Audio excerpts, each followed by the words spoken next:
भगवान राम के पुत्रों के नाम क्या हैं? कुश भगवान श्री राम का पुत्र नहीं था, परंतु वह लव का क्लोन था। एक समय की बात है कि जब वनवास के बाद सीता माता राजमहल में रहने लगी, पश्चात वह गर्भवती हुई। जब पूरे राज्य में खबर फैली कि श्री राम पिता बनने वाले हैं, तो हर घर में कुछ अलग ही शंकाएं होने लगीं और विवाद होने लगे।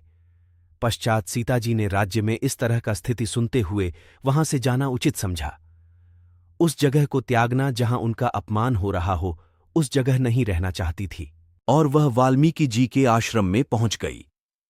वाल्मीकि के आश्रम में पहुंचकर उन्होंने बहुत प्रयत्न से अपने कष्टों को भुलाया और गर्भ में पल रहे शिशु के लिए वाल्मीकि जी, जो उनके पिता के समान, उन्होंने अपनी बेटी के समान उन्हें आश्रय दिया।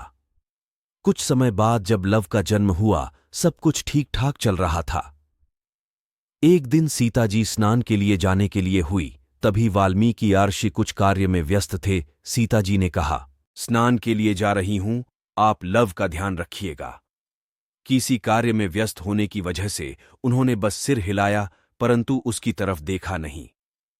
सीताजी को लगा कि लव के ऊपर ध्यान नहीं दे रहे। उन्होंने सोचा कि इसे मैं साथ ही ले जाती हूं, और जब आर्षिवर ने देखा कि लव नहीं है, तब वह समझ गए कि कहीं ऐसा ना हो कि यह जंगल में चला गया। उन्होंने तलाशा पर मिला नहीं।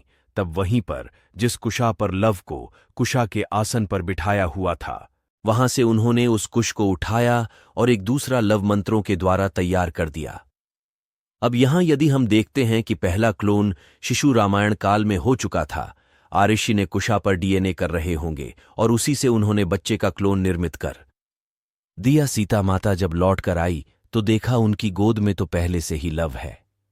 तब आर्षि बोले, यह बच्चा मुझे जंगल से प्राप्त हुआ, और सीता माता को कहा, बच्चे को तुम अपना ही समझकर पालन पोषण करो। दोनों बच्चों को एक समान लालन पोषण होने लगा। यही कुश के जन्म की कहानी है। कुश एक प्रकार की घास होती है जो पवित्र घास मानी जाती है। पूजा पाठ में इसका इस्तेमाल किया जाता है, और कुश से जन्म होने की वजह से उस बच्चे का नाम कुश रखा गया।